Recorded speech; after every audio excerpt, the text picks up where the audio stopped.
Times foi fundado em 1851.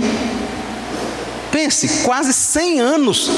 Quando eles imprimiram essa edição, já tinha quase 100 anos de existência o jornal. É muito mais antigo do que a gente pode imaginar, né? Mas isso é o jornal anunciando o dia da vitória, né? A guerra acabou, a redenção é incondicional, esse V quer dizer a vitória na Europa, né? Vai ser proclamada hoje. As nossas tropas em Okinawa venceram, ganharam, né? Essa proclamação, eu não quero falar exatamente de uma data específica, porque não é uma coisa assim muito clara, mas no geral, os historiadores entendem que é apenas no dia 8 de maio de 1945 que é assinado, que é aquele momento em que é assinada realmente a rendição, que declara o fim da Guerra Mundial e que os aliados realmente venceram. Vejam a diferença. 6 de junho de 1944, o dia D, os aliados invadem a Normandia, na França, e dão um passo decisivo para acabar com a guerra.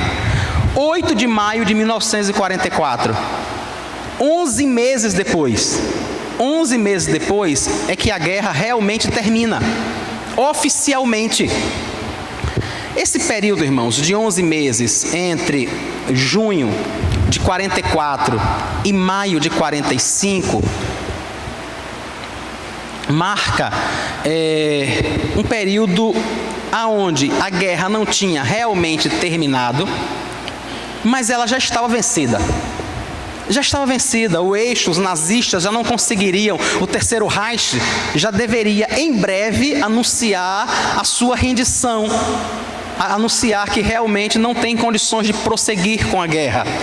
Mas nesses 11 meses, quanta coisa ainda aconteceu. Como eles não tinham WhatsApp, né, como nós temos hoje, e tantas outras redes sociais, dá para você imaginar quantas vezes em locais, em frontes pequenos da batalha, grupos ainda continuaram a guerrear por algum tempo. Isso não acabou de um dia. Depois que eles invadem a Normandia e que isso vai se passando um ano, a guerra vai se acabando aos poucos em cada local. Em cada ponto onde havia batalha, onde a notícia ia chegando, a guerra ia parando. Leva quase um ano para isso acontecer, se tornar público e haver realmente a assinatura de um termo de rendição. Quase um ano. Essa ideia que eu estou passando para vocês é de um teólogo chamado Oscar Cullmann. O Cullmann propõe isso como um entendimento, como uma figura daquilo que é, para nós, o período que a Bíblia chama de últimos dias. Vejam que interessante, né? E ele compara, nessa metáfora que ele cria, né? Ele compara o dia D ao dia em que Cristo morre na cruz do Calvário. Paulo, escrevendo aos Colossenses 3,15, ele diz que ali na cruz foi rasgada a promissória, que se referia à nossa dívida para com Deus. Os nossos pecados naquele dia foram pagos. Cristo expira no alto da cruz, no começo do primeiro século da era cristã, muito possivelmente aí pelo ano 29, 30 da era cristã, é quando Cristo morre na cruz do Calvário.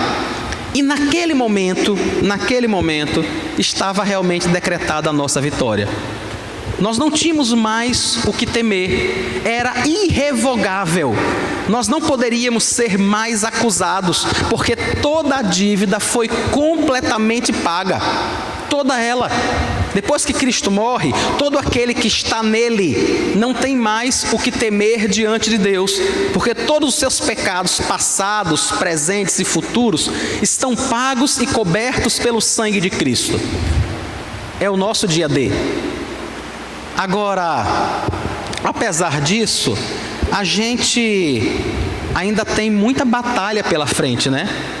Entre a morte de Cristo, no começo do primeiro século da era cristã, até aquele dia que a Bíblia chama de o dia do Senhor, quanta coisa ainda vai acontecer?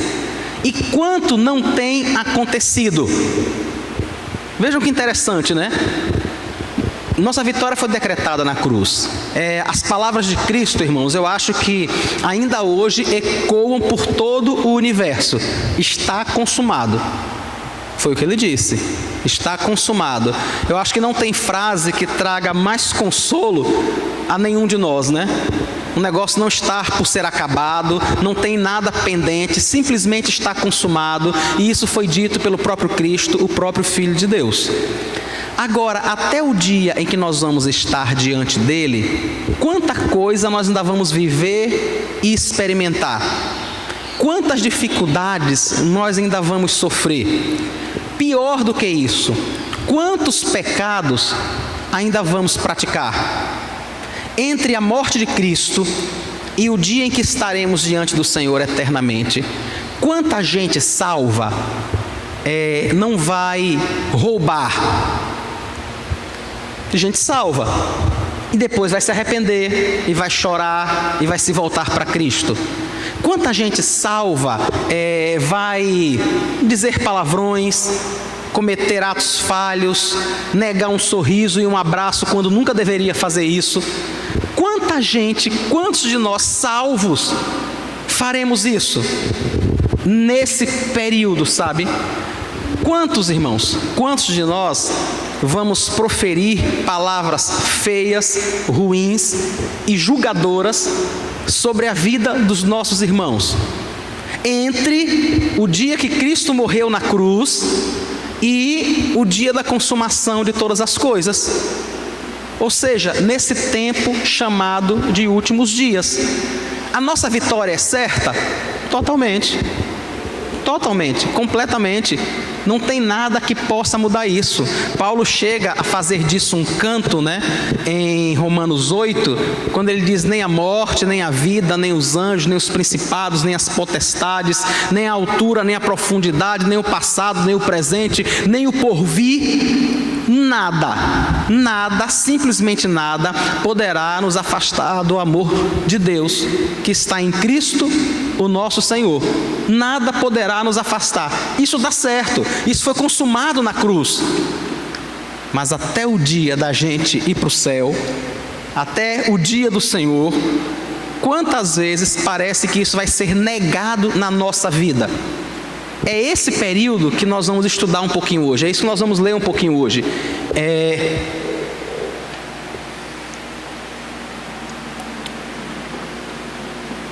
Esses últimos dias para a gente, na visão do Oscar Cullmann, né, seria mais ou menos esses 11 meses entre 6 de junho de 1944 e 8 de maio de 1945. Nós estaremos vivendo mais ou menos nesse período. Como é que a gente entende isso então? Primeiro, é só o vento, pense. Primeiro, entendendo que várias profecias, irmãos, já foram cumpridas. Tem muita coisa que já foi cumprida, em especial com relação a Cristo. Por exemplo, a Bíblia diz que, em Isaías 11:2, né? Sobre ele repousará o Espírito do Senhor, o Espírito de sabedoria, o Espírito de entendimento, o Espírito de conselho, de fortaleza, o Espírito de conhecimento e de temor do Senhor. Isso é o profeta Isaías se referindo ao Messias. Isaías, irmãos, é chamado de o profeta messiânico, né? Por ter sido aquele que mais falou sobre a vida do Messias. Então, ele fala que o Messias seria essa pessoa. Agora veja como isso se cumpre de forma maravilhosa. Mateus 13, 54 a 55, não é 65 como está aqui não, é 54 a 55. E chegando à sua terra, ensinava-os na sinagoga, de tal sorte que se maravilhavam e diziam: de onde lhe vem esta sabedoria e estes poderes miraculosos? Não é este o filho do carpinteiro? Não se chama sua mãe Maria e seus irmãos Tiago, José, Simão e Judas?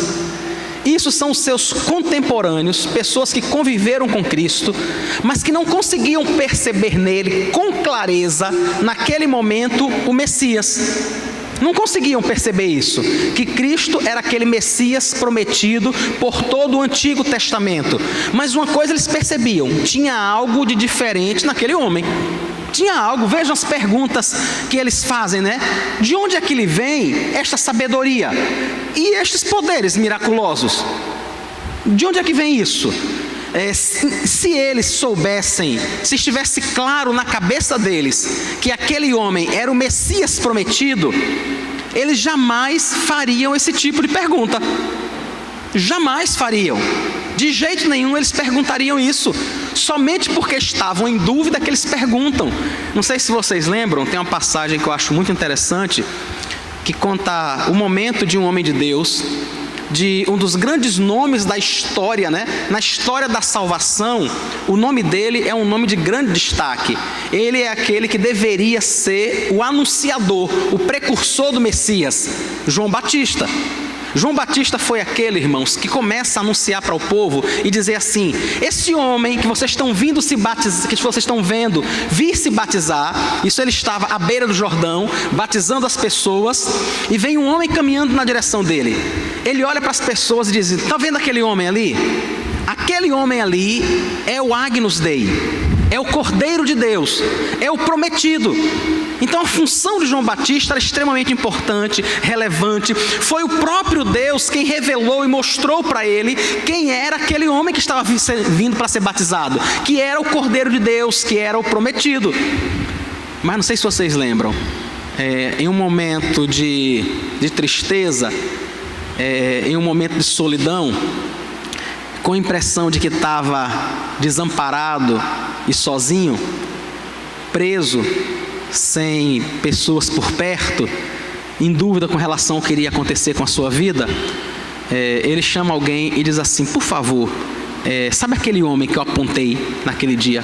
Procurem ele e perguntem uma coisa a ele: é o Senhor mesmo? É o Senhor mesmo aquele que havia de vir, ou nós devemos esperar outro? Irmãos, eu acho essa passagem maravilhosa, sabe? João Batista não tinha dúvida, é óbvio que ele não tinha dúvida. Foi ele que anunciou. A função dele era dizer quem era aquele homem. Mas percebem, um momento de tristeza, de sofrimento, de abatimento, o que é que faz com a gente? Ele chama alguém e diz assim: pergunte ali a ele, se é ele mesmo, ou se a gente tem que esperar outro. E Jesus não diz nem que sim, nem que não.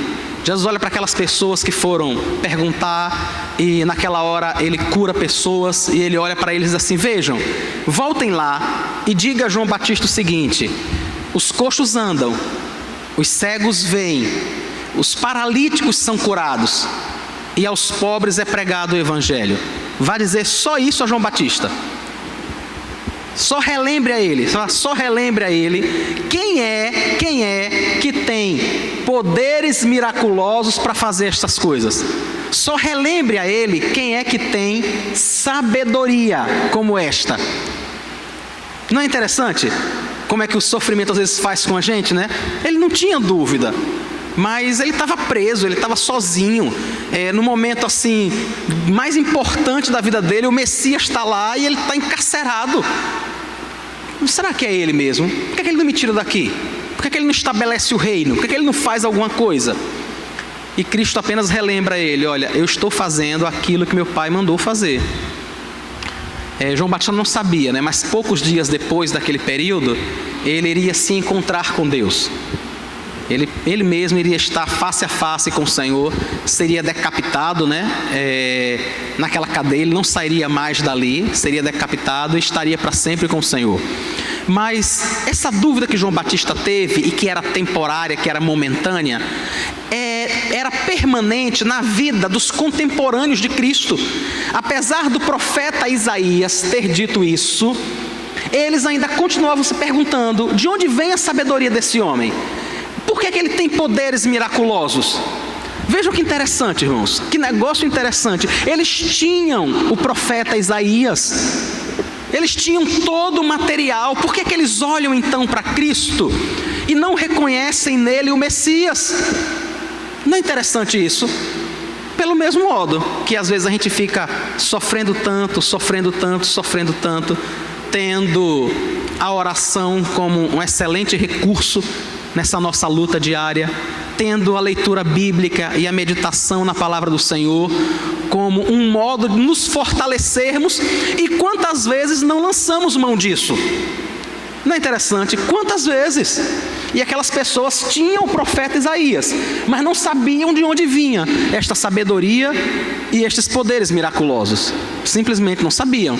Mas isso era uma profecia que se cumpriu, né? Uma outra profecia sobre Cristo que se cumpre nesse período, que ele haveria de trazer purificação. Quando o Senhor lavar a imundícia das filhas de Sião e limpar Jerusalém da culpa do sangue do meio dela, com o espírito de justiça e com o espírito purificador.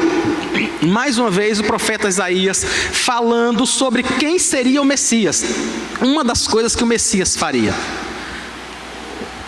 Paulo escreve aos Coríntios e fala sobre o que Cristo fez. Vejam como o texto é parecido. Ou não sabeis que os injustos não herdarão o reino de Deus? Não vos enganeis, nem impuros, nem idólatras, nem adúlteros, nem efeminados, nem sodomitas, nem ladrões, nem avarentos, nem bêbados, nem maldizentes, nem roubadores herdarão o reino de Deus. Tais fostes alguns de vós, mas vós vos lavastes, fostes santificados, fostes justificados em o nome do Senhor Jesus Cristo e no Espírito do nosso Deus. Vejam, Paulo falando sobre aquilo que Cristo fez no meio da igreja. O profeta Isaías diz que ele haveria de purificar o seu povo, traria para esse povo justiça, seria um espírito de purificação. E Paulo agora diz que nós somos alvo, nós somos os objetos desse tratamento, dessa purificação. Vejam, quem é o povo a quem Paulo se refere? Impuros, idólatras, ladrões, efeminados, sodomitas, avarentos, bêbados, maldizentes, roubadores. Como fomos nós? Mas aí Paulo diz, mas vocês foram lavados, vocês foram purificados. Algumas vezes as pessoas jogam nossas falhas no nosso rosto, né? Até nossos irmãos às vezes fazem isso, quanto mais pessoas que não conhecem a Cristo, né? E quantas vezes lançam em nosso rosto nossas falhas, e que são falhas de verdade. Não adianta a gente estar querendo dizer assim, não, fulano disse que eu fiz isso ou aquilo, mas se você fez mesmo, mas se eu fiz mesmo. A diferença, irmãos, o que deve nos alegrar, o que deve nos confortar, não é tentar negar o que a gente foi, mas é lembrar do que a gente foste justificados. Você foi santificado. Eu fiz mesmo, e algumas vezes ainda faço. Quem de nós não é assim? Então o caminho não é estar negando, o caminho é entender que fomos purificados, que fomos santificados. Outra profecia a respeito de Cristo.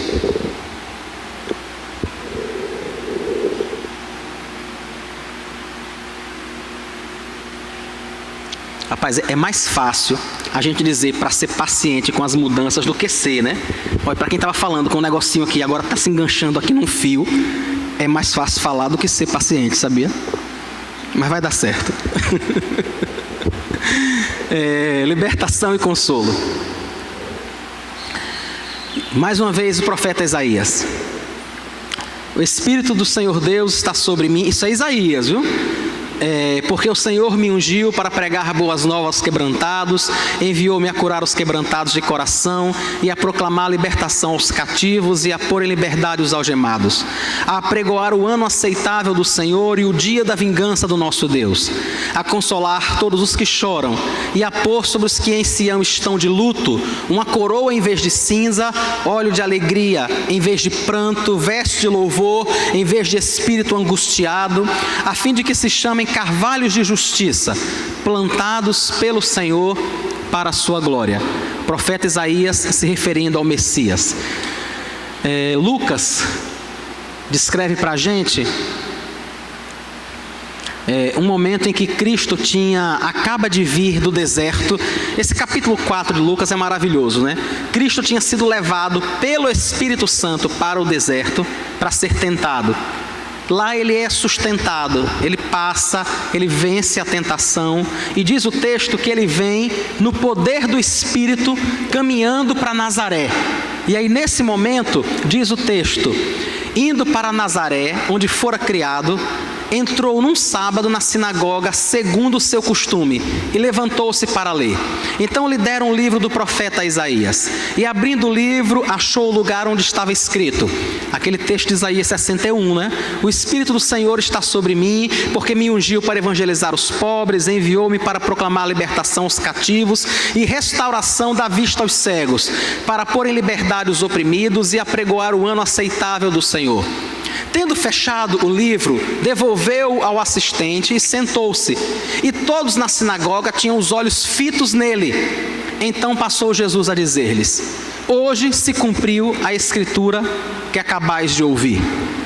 Rapaz, tem coisa mais clara do que isso? Ele leu o texto que eles tinham, o texto do profeta Isaías. E ele mesmo diz: hoje se cumpriu. E Deus permitiu que isso ficasse registrado, irmãos, para que eu e você confiássemos mais. Não só para que a gente saiba, mas para que a gente confie. O profeta Isaías fez aquela profecia 700 anos antes desse momento aqui. 700 anos.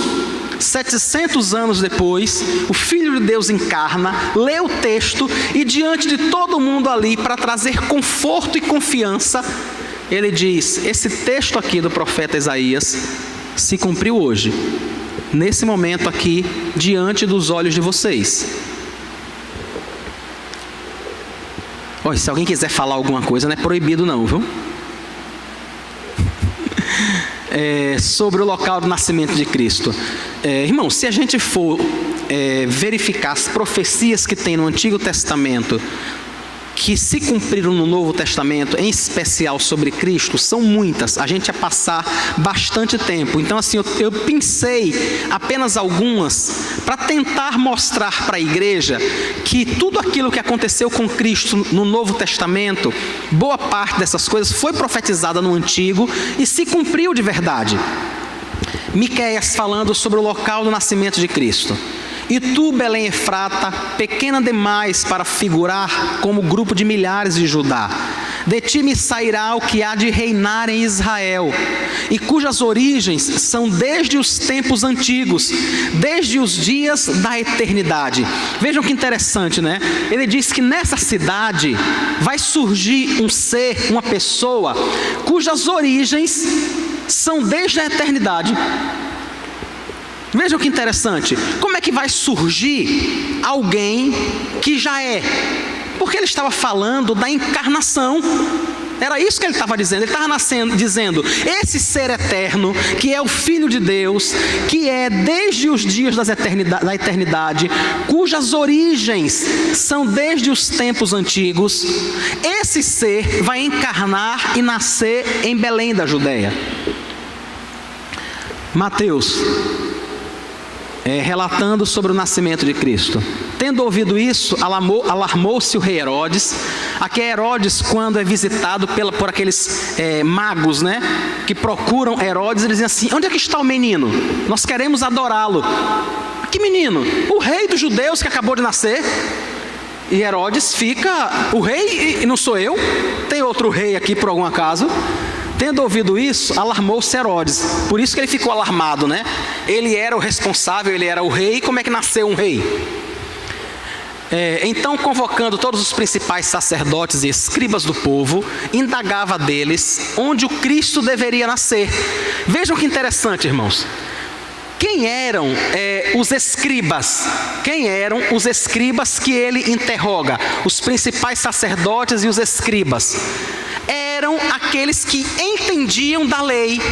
Eram aqueles que deveriam entender de todo o Antigo Testamento. Nessa época de Cristo, irmãos, eles já tinham os 39 livros do Antigo Testamento, exatamente como os que nós temos hoje. Eles tinham todos. Quando aqueles homens aparecem e dizem assim: onde é que está o rei dos judeus que acabou de nascer? Herodes franze a testa: rei dos judeus. Olha, vai procurar, depois você volte aqui.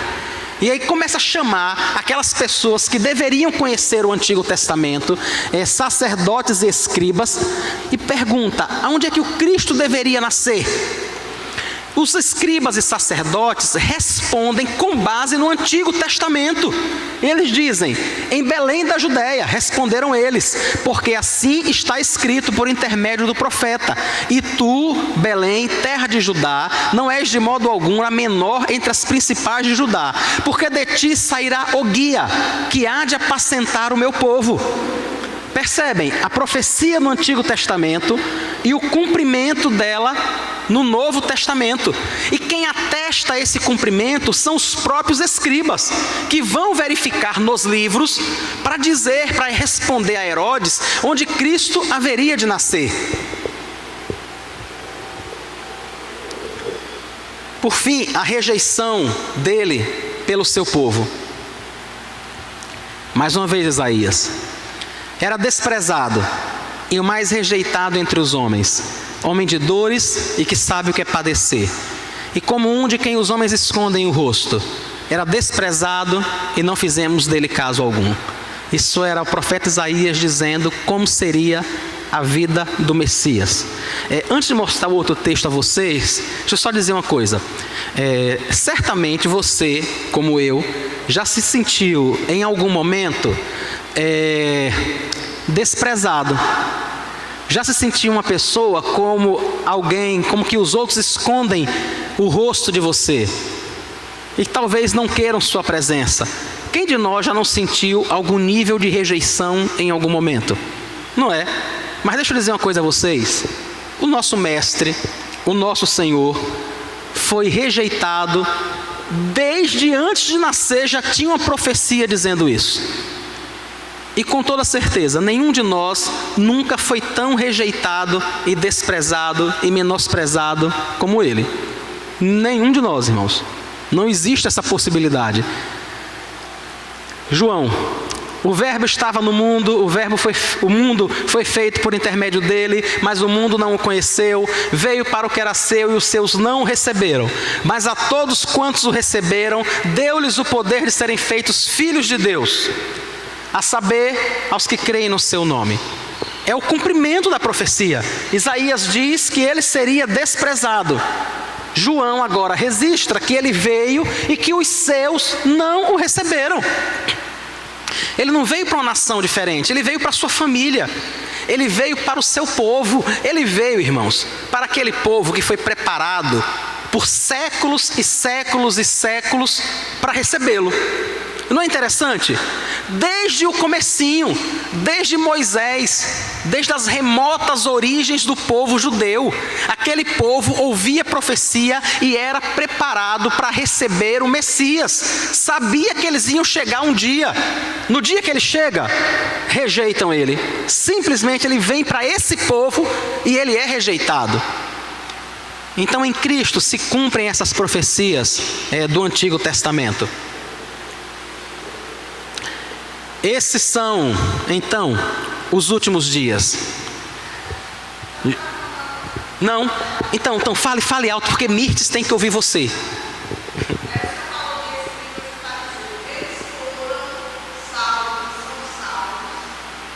Então, as pessoas não são salvas por pertencerem a uma classe, entendeu? Mas por pertencerem a Cristo.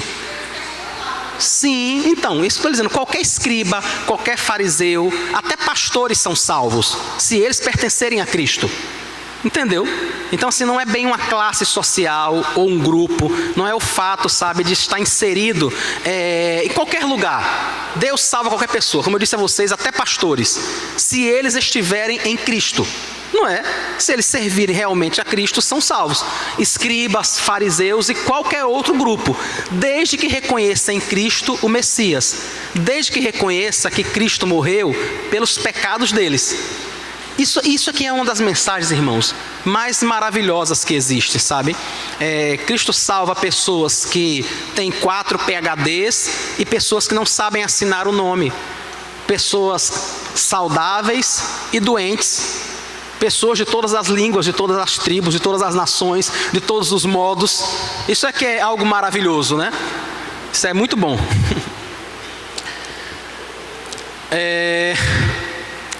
aí é um pouquinho sobre os últimos dias. Atos 2:13. Outros, porém, zombando, diziam, ele aqui é falando assim que houve o derramamento do Espírito Santo em Pentecostes, né? Aqueles homens viram o povo natural da terra e da cidade e os visitantes viram aqueles homens falando, e então eles zombavam e diziam, estão embriagados? Então se levantou Pedro com os 11 e erguendo a voz advertiu-os nestes termos: varões judeus e todos os habitantes de Jerusalém, tomai conhecimento disto e atentai nas minhas palavras. Estes homens não estão embriagados como vindes pensando, sendo esta a 3ª hora do dia. Mas o que ocorre é o que foi dito por intermédio do profeta Joel. E acontecerá nos últimos dias, diz o Senhor, que derramarei do meu espírito sobre toda a carne. Os vossos filhos e vossas filhas profetizarão, vossos jovens terão visões, e sonharão vossos velhos. Até sobre os meus servos e sobre as minhas servas derramarei do meu espírito naqueles dias. E profetizarão, mostrarei prodígios em cima no céu e sinais embaixo na terra, sangue, fogo, fumaça de vapor. O sol se converterá em trevas e a lua em sangue, antes que venha o glorioso dia do Senhor. O que Pedro está dizendo? Pedro está lembrando aos habitantes de Jerusalém, a todos que estavam visitando a cidade e a nós hoje, que aquele momento estava iniciando os últimos dias. Ali estava se iniciando aquele período entre 6 de junho de 44 e 8 de maio de 45. O período entre a proclamação da nossa vitória em Cristo e a vitória definitiva quando estaremos com o Senhor. O que é que Pedro está dizendo? Isso é o que disse o profeta Joel. Vejam, irmãos, que ele está usando o mesmo Antigo Testamento. É o mesmo material. Ele está olhando para o Antigo Testamento e dizendo, o que vocês estão vendo aqui é o que o profeta Joel falou, é o cumprimento da profecia. Isso é Joel, é o texto ao qual Pedro estava se referindo. Tocai a trombeta em Sião e dai voz de rebate no meu santo monte. Perturbem-se todos os moradores da terra, porque o dia do Senhor vem e já está próximo. Versículos 28 e 29. Acontecerá depois que derramarei o meu espírito sobre toda a carne. Vossos filhos e vossas filhas profetizarão, vossos velhos sonharão e vossos jovens terão visões. Até sobre os servos e sobre as servas derramarei o meu espírito naquele dia. Vejam que coisa interessante, irmãos. Esse período aqui, isso que ele está dizendo aqui, vai acontecer antes que venha o dia do Senhor. Ele faz uma distinção muito clara entre os últimos dias e o dia do Senhor. O dia do Senhor é aquele que põe termo, que põe fim aos últimos dias. Quando é que se iniciam, então, esses últimos dias? Com a morte de Cristo e o derramamento do Espírito Santo sobre sua igreja. Ali se iniciam os últimos dias. Quando é que terminam esses últimos dias? No dia do Senhor, que nós vamos se referir a ele logo em seguida. Mas eu só queria mostrar aqui a vocês que esse período no qual nós vivemos é um período no qual o Espírito Santo vai estar atuando poderosamente na igreja. E nós vimos isso acontecer. Assim que o Espírito Santo vem sobre aquele grupo, não sei se os irmãos lembram, são 120 irmãos, né? São 120 irmãos que estão reunidos. Eles estavam reunidos há 10 dias, orando no cenáculo, quando veio o Espírito Santo sobre eles. Eles estavam com medo, eles estavam receosos do que iria acontecer. Cristo tinha sido levado, alguns haviam sido presos, e eles mesmos estavam com medo de serem presos ou talvez até mortos. Mas aí o Espírito Santo vem sobre eles cumprindo essa profecia sobre os últimos dias. E quando o Espírito Santo vem sobre eles saem tocando fogo no mundo. Eles não perderam simplesmente o temor, perderam simplesmente o receio de serem presos, de serem mortos, ou do que iria acontecer. Eles não querem mais saber de nada. Por quê? Porque o Espírito Santo tinha vindo sobre eles, fazendo com que esses últimos dias seja o tempo em que a igreja prega, em que a igreja ensina a palavra, em que as pessoas são convertidas. É assim que nós vivemos ainda hoje. Talvez a gente às vezes, irmãos, não tenha muito claro isso, sabe? Mas nós só estamos aqui nessa manhã porque o Espírito Santo nos trouxe. Talvez você possa até pensar assim: não, eu estou aqui porque minha esposa é muito enjoada. E ou eu vinha ou a gente ia quebrar o pau. Como eu não quero começar o domingo logo brigando. Não, eu vim porque meu esposo quase me joga da cama. Porque meu pai ficou insistindo comigo, minha mãe, seja lá quem for. Mas o motivo final para estarmos aqui é porque fomos trazidos por Deus. É só por isso. É o Espírito Santo quem traz e quem reúne o seu povo. Sabe, as pessoas não vêm por causa do ambiente, por causa dos ar-condicionados que nós temos. Só não funcionam, né? Tudo bem. Não vêm por isso. Elas vêm porque são trazidas realmente pelo Senhor. É o Espírito Santo, irmãos, que foi derramado sobre a igreja e que nesses últimos dias convence. Quantos de nós não éramos pessoas de coração tão endurecido? Quantos de nós já não pensamos assim: rapaz, eu nunca imaginei de ser crente. Tá aí uma coisa que eu nunca pensei, foi em ser crente. Era uma coisa que não passava pela minha cabeça de jeito nenhum. E aqui estamos nós. E hoje nós não conseguimos nos ver de outra forma. Veja que interessante, né? Antes a gente não conseguia se ver no meio desse povo. Hoje a gente não consegue se ver se não for em Cristo, se não for com esse povo. Isso não acontece, irmãos, porque alguém ficou comendo o nosso juízo, não. Não é que algumas pessoas pensam: não, é porque fulano tal ficou lá, aqui, ó. Não, ninguém serve a Deus, ninguém fica aqui porque o outro ficou lá comendo o juízo dele. Isso acontece porque foi o Espírito Santo